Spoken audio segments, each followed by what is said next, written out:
ओम शांति। यह बाबा की सेवा के लिए नया चैनल चालू किया है। इस चैनल को सब्सक्राइब करें। ओम शांति। ओम शांति।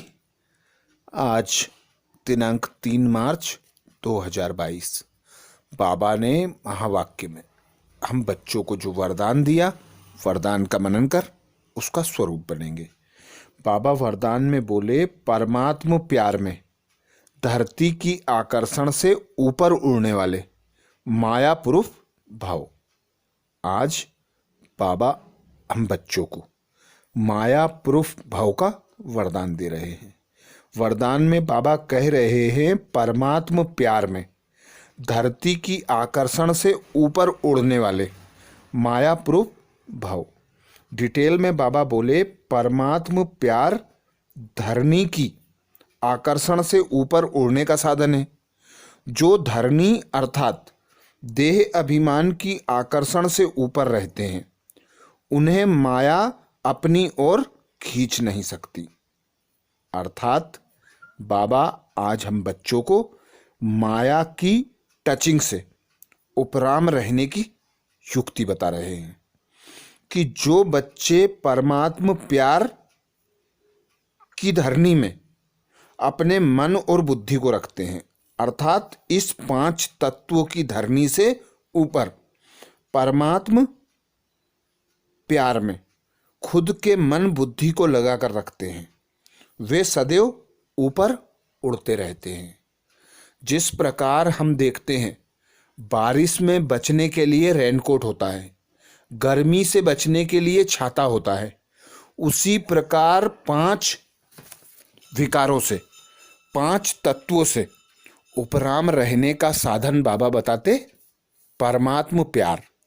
परमात्म प्यार हमें जब ही प्राप्त होता है जब हम निराकारी अवस्था में स्थित होते हैं, आकारी स्वरूप में स्थित होते हैं। जब हम साकारी स्वरूप में आते हैं तो हम माया के वशीभूत होने लगते हैं। इसीलिए बाबा कहते, साकार में रहते ब्रह्मा बाप को फॉलो करो।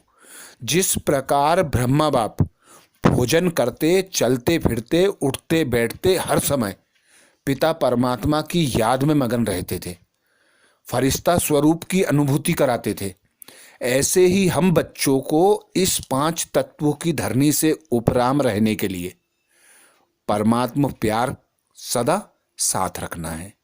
परमात्म प्यार का अनुभव करने के लिए हमें खुद को निराकार आत्मा अनुभव करना है, अर्थात आत्मिक स्थिति में स्थित होकर रहना है। यही माया प्रूफ रेनकोट कह लो, जैकेट कह लो या पिता परमात्मा की छत्र छाया कह लो, वही साधन परमात्म प्यार है। आगे बाबा बोले, कितना भी कोई आकर्षित रूप हो, लेकिन माया की आकर्षण आप उड़ती कला वालों के पास नहीं पहुंच सकती।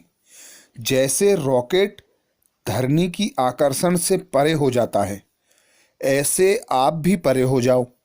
इसकी विधि है न्यारा बनना व एक बाप के प्यार में समाये रहना। इससे मायाप्रूफ बन जाएंगे।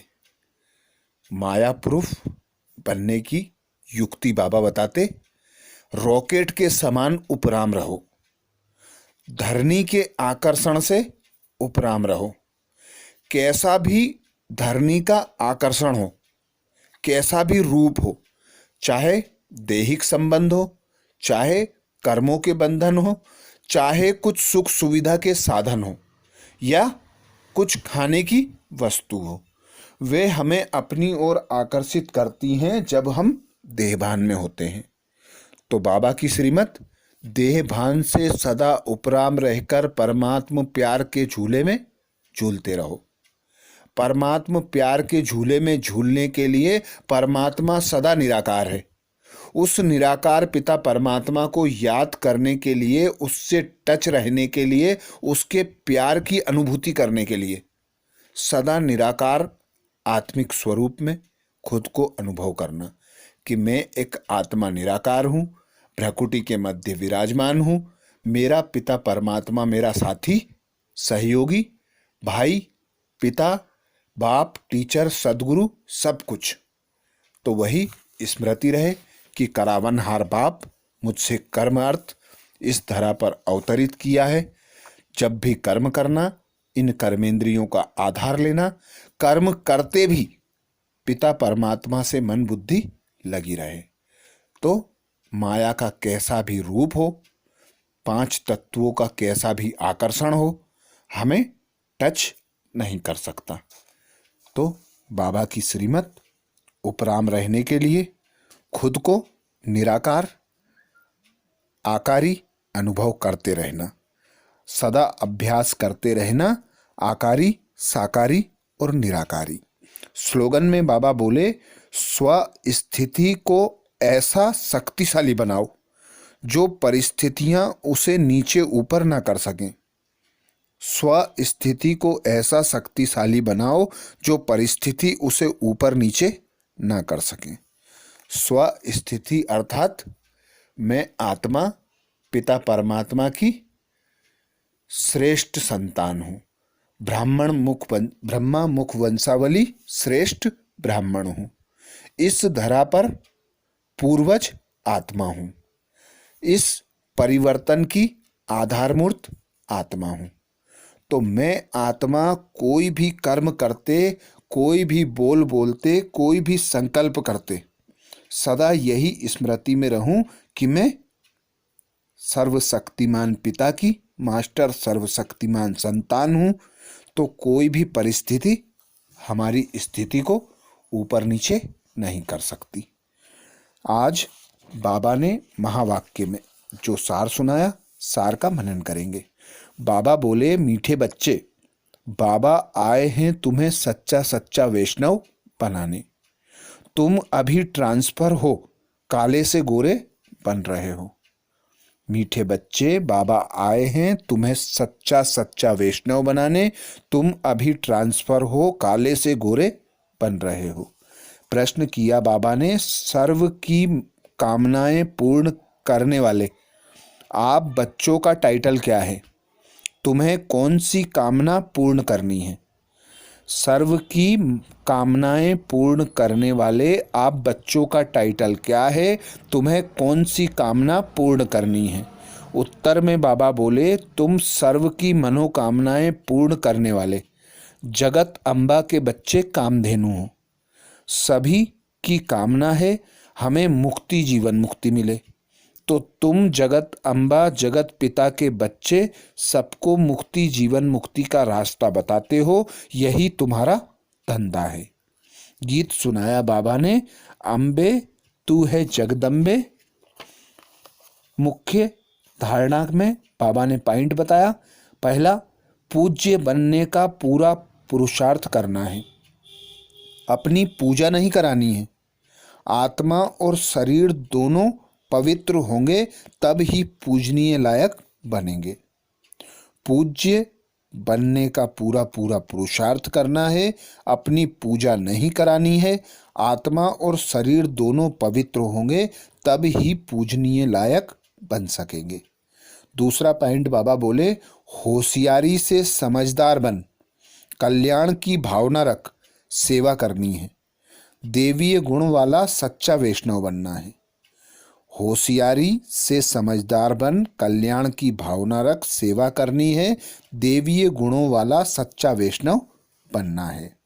आज दादियों की पुरानी डायरी से बाबा ने जो अनमोल रतन हम बच्चों को सुनाए, ज्ञान खुशी का फाउंडेशन अथवा धुर है, जिस फाउंडेशन पर ही सारे जीवन रूपी झाड़ का मदार है।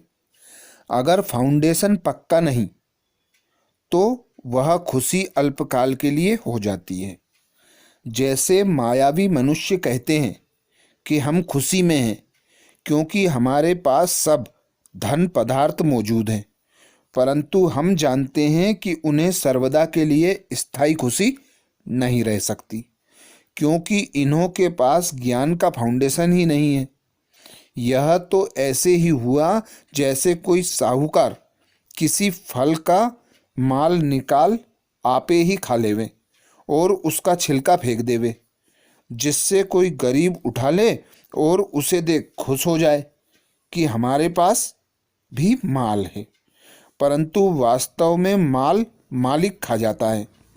वैसे हम इन अल्पकाल मायावी सुखों को तुच्छ समझ इस अविनाशी ज्ञान से ईश्वरीय स्थायी अतीन्द्रिय सुख को प्राप्त कर रहे हैं, और वे फिर अल्पकाल क्षणभंगुर सुख देने वाली माया को, जिसमें वास्तव में कोई सुख नहीं है, उसके पिछाड़ी चटक उसकी रसना ले उसमें ही सुख समझ बैठे हैं, और इस ही घमंड में रहते हैं कि हमारे पास भी कोई माल है। अच्छा, ओम शांति।